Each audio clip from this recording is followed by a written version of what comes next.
What's going on, everybody? This is your boy King Germ, one half of Pod and Saved Our Marriage. Each and every Friday, Queen Germ and myself drop an episode to show the people how Pod and Saved Our Marriage. Now, we're not like most married couples. Most of the time we disagree, but that's the beauty of the show. So, when you get through listening to Sparrows UnderReview, come give us a listen. Each and every Friday on any DSP, go look for Pod and Saved Our Marriage. Let's go back to the year 1992. 92, y'all. Now, mind you, 1992 was a rough year for the United States. Los Angeles always has. There was a disturbing event that happened to a man named Rodney King. He was beaten outside of Denny's or somewhere. I forgot where it was. Cops, they used their hands. There's video footage of it. There's no unrefutable evidence showing that he was beaten, and every cop was acquitted of the crime. And this, well, because see, in the introduction, I'm not going to say you're wrong, but it could be a mess up in the show. So in the movie, it said that they were found not guilty to all counts except for one, and then I think they said they couldn't reach a verdict on that one. Is that what you Right. Is that right? Okay, I just wanted to make sure. So, as a child, I remember the Rodney King beat, and that's the one thing that sparked me to want to watch it because I thought it was going to be tied into that, which it was tied into it. In Los Angeles, the very beginning. Yeah. In Los Angeles, there's all types of different areas like anywhere else. One of the areas, and I'm not going to call it a suburb, but it's called Crenshaw, which people know for Nipsey Hussle and the different gangs and the different things that go on there. Right, guys. And also, those young folks that might be listening, you will remember the place Crenshaw from All American. That is based in, but a lot of it revolves around Crenshaw Heights. And to start this movie off, it has Tyrese Gibson in it, or most people know it's Tyrese.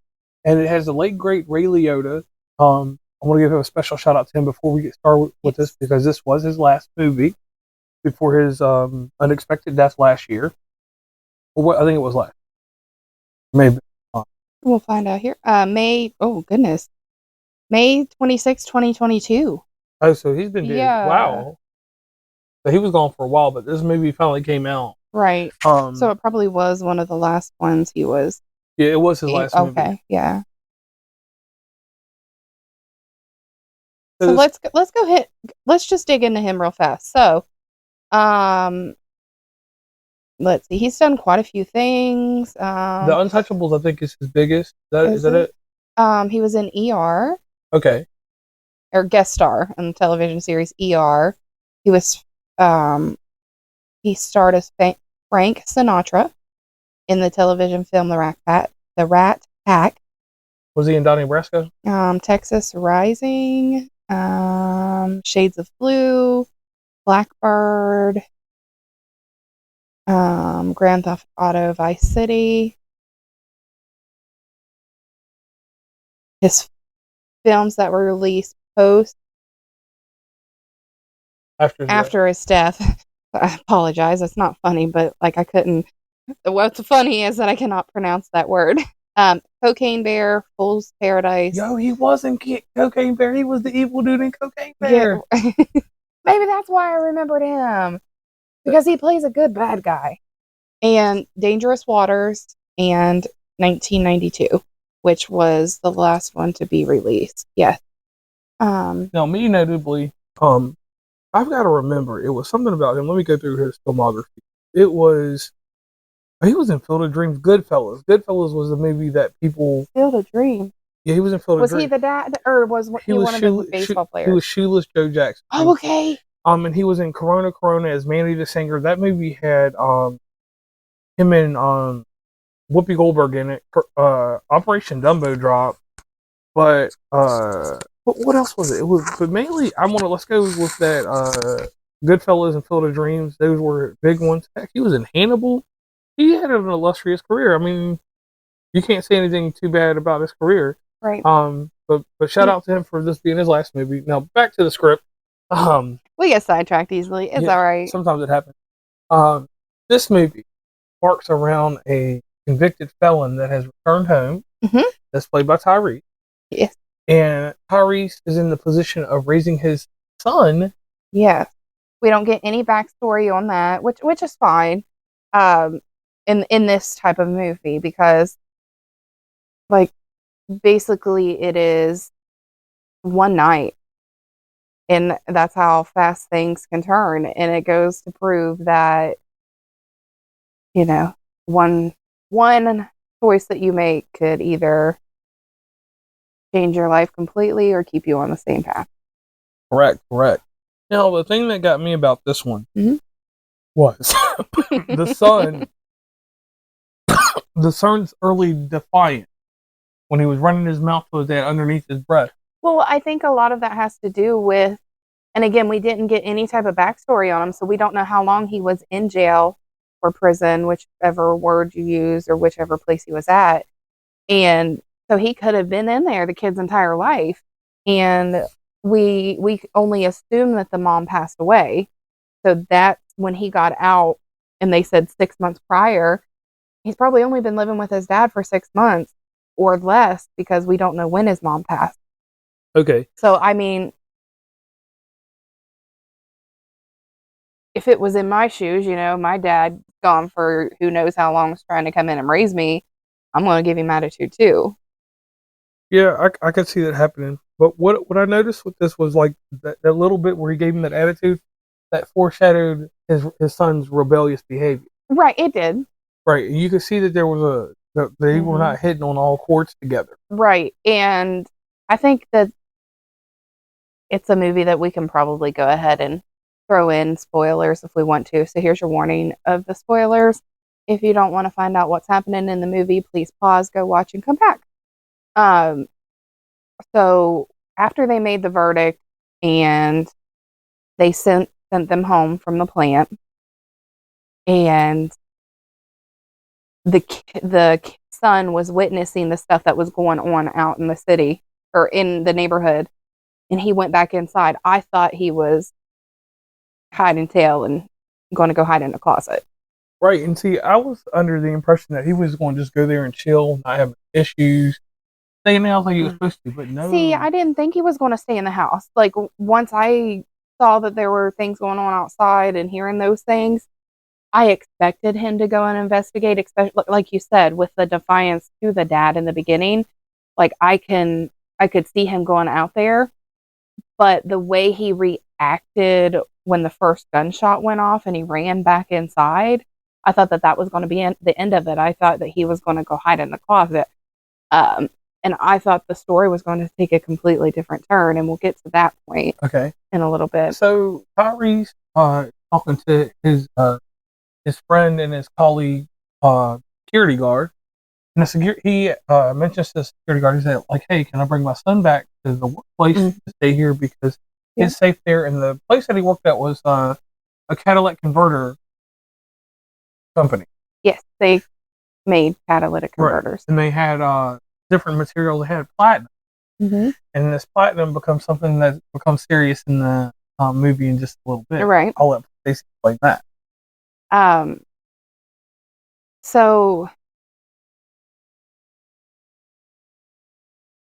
like, at first, like you said, the security guard, he was kind of like, no, you can't bring him back here. And I liked how he was honest with them. He's like, listen, we live in the hood. I've got to get him out of there. I need somewhere safe to go, because basically, just in Stacey's terms, they could come up in my place and shoot us all up just because we live there, and I'm trying to protect my son. So I did appreciate from him, like, you could kind of see that whatever he did in his past to land him in jail, he's trying to make it better. And you can see that with the whole before he got to work thing too, with the gang. Like, you can tell that he's trying to do better, and he's trying to do better for his son. And one thing that caught me and kind of stretched me out was this weird thing. I noticed that there was a group. They were scoping out the building. The group that was scoping out the building as Tyrese was at work was Ray Liotta, his son, his oldest son. Yes. And they're scoping him out, and they're trying to figure out how they're going to do their heist. That's where the platinum comes in. Yeah. The heist And all this leads to a situation that no one could fathom or think about. Right.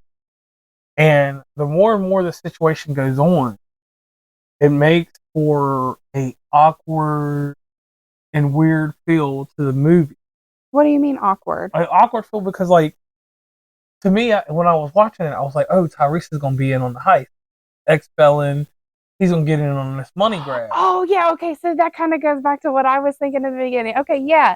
So in the beginning, so race is relevant in the movie when I'm trying to explain this. I'm going to do the best that I can. So of course, Tyrese is black and the guys doing the heist are white. White Italian. White Italians. Okay. So white and Italians. Yeah, at the same time. So the brothers go pick up this other guy, and they're friends with him. They're friends with the wife. Excited she's having a baby, and they're black. And so as soon as I saw them pick up that black man, I'm like, oh snap! They're gonna go in there. They're gonna get in. They're going to frame Tyrese for something. He's gonna end up back in jail, and his kid's gonna end up in the system.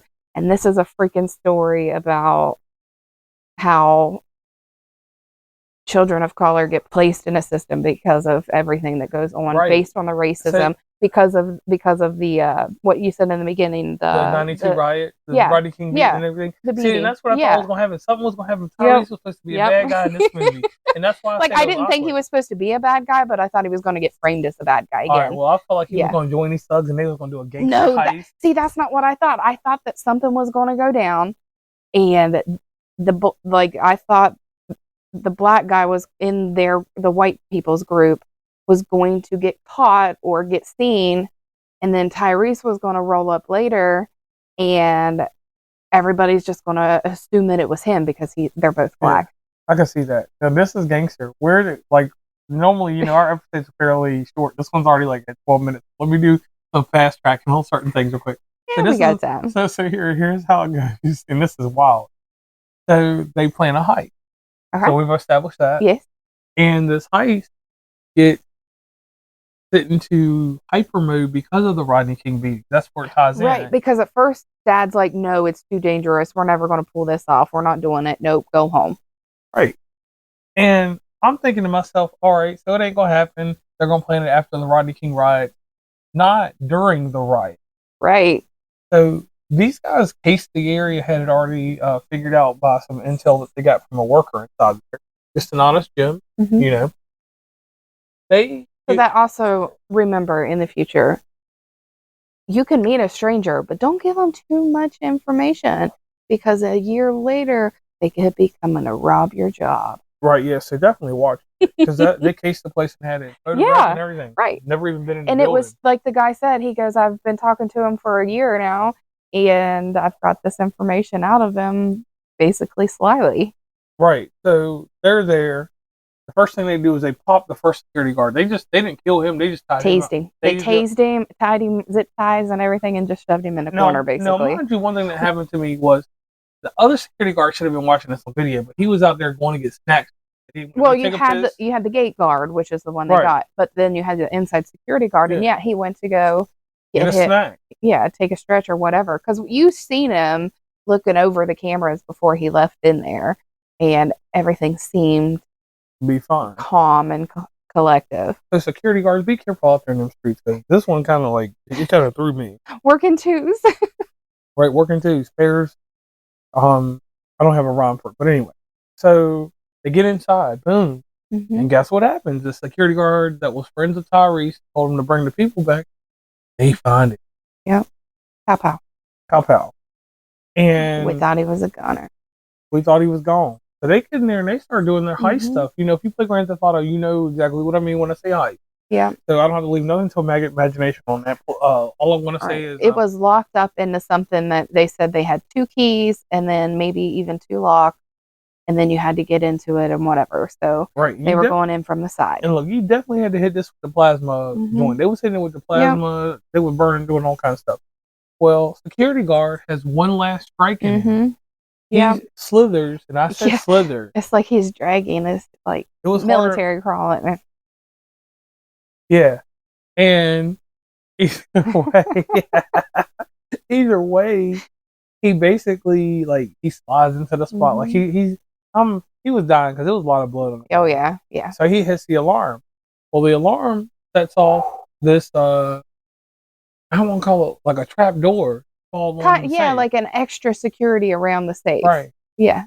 So they Safe. start realizing this, and they got to use a forklift anyway. So oh boy's on a forklift, and they tell everybody get out the way. Dude's like, get out the way, get out the way. Right. And old plasma cutting black man don't want to get out the way. So guess what happens to his leg on a forklift? That joint is gone. Off. It's gone. And it wasn't grotesque or anything, but that shit was gone. Yeah, he said, oh. It was gone. And then they ripped the rest of it off. So they were trying to save him. Yep. And that'll tie into the story in a little bit. So, So by then I knew that we were wrong and they weren't going to frame him for anything. So I'm like, oh, snap. So it was another movie that we could say had us guessing. Or at least it had me guessing. Right. And this is like one of those things that I like in an action thriller. Yeah. Like kind of reminds me of when we watched that movie with Gerard Butler in the plane. Yeah. Yeah. Questionable action. Like, remember that joint we watched with the planes? Yeah, that's another story. Yeah, anyway. So we get through this point. So these legs cut off, they tie him up, and the younger brother has issues. Homeboy's popping pills, and he's all nervous and stuff now. And at some point, next thing you know, Tyrese and the son pull up, and the gate guard's not there. He seems kind of confused. Obviously, he knows the code goes in and whatever. And Tyrese's son makes the mistake. Well, not really. He did the best that he could. He had to use the bathroom, so his dad pointed him to the bathroom. The dad went into the security office. First off, he should have went into the security office first with his son to introduce him to the security guard. Right. But that wouldn't make the movie. And so, oh gosh. So he went into the office, kid went to the bathroom. They didn't expect anybody else to be in there. Son runs in the bathroom, and then they got the blicky straight to his head. Yep. And this is the nervous son I'm talking about, the young one that had just popped some pills. He had hit that Xanax or whatever he needed to get on. Right, because he couldn't stand his friend being in pain. He couldn't stand his friend being in pain. And his friend was the black one that had the family and everything. Yeah. So the dad turns a psycho after this. Yep. The dad, that's when he was getting psycho because you could just tell the dad was over it. And that'll lead to another part. And great acting from Ray Liotta because he had me kind of going. Right. He did. He was tough for no reason. Yep. Like, I don't know why he was that tough. And then, of course, they take the kid to the Ray Liotta's character, and let's just say shit hits the fan from there. Yeah, it's the Tyrese done found the dead dude. And he goes out and asks for revenge. Right. And then as he's trying to get revenge, it just becomes wild and it becomes crazy. Like, I'm talking about, it gets really crazy because you just don't know, like, how to handle everything that's going on. Because, it's fast-paced, it's going, it's getting. And there's twists and turns, and then next thing you know, let's just say they're in a van and a car and going down the road. People turn on people, and then you're at the end of the movie. Right. And I ain't gonna spoil it. And only one car walks away. Right. Now, all I'm gonna say is that the sequence of killing made sense. It did, yeah. Like, it started to make sense. So I was like, whoever did direct this or took care of this movie, you can check in the show notes. I'll put that shit in there. Yeah. This was a good deal to me because I was just like, yo, like, who really takes the time to make a good movie like that? Well, wasn't that very long? Probably like, I don't know how many hours it was. Like, I don't know. Where are we sitting at? 96 minutes. 96 minutes. That's decent. Yeah, That's a little hour and a half with some extra 3 minutes. So I could work with that. Yeah. But basically, like, what got me at the end of this was when it was over, I didn't have no questions and I didn't need another movie. Right. I don't need anything to tie it up. Nothing. Yep. Is where it needs to be. So I'm going to say that this movie, like, I'm not harsh, but let's be honest. Is an action movie. Action movies don't go in catalogs because this movie's going to end up on TBS and TNT. It is being played. This movie was specifically made to be on TNT a Wednesday night after 7:00. It's like the 8:00 joint when they don't play the NBA games anymore since they lost the license. Right. So like, I guess that's all I really got for it. Like I said, I enjoyed it. I'll watch it again. Probably. I'll make sure my dad watches it. Right. Yeah, no doubt. Yeah. That would be something that he would get into because that's his type of movie. Right. I mean, it's not one that I'm going to sit and watch every day, Right. but I'll watch it again. And shout out to Death Row Pictures for being part of this movie, and that being Snoop Dogg. We did hear Snoop Dogg on a song at the very beginning of the movie. Yep. So on that note, I'm JR. And I'm Stacey.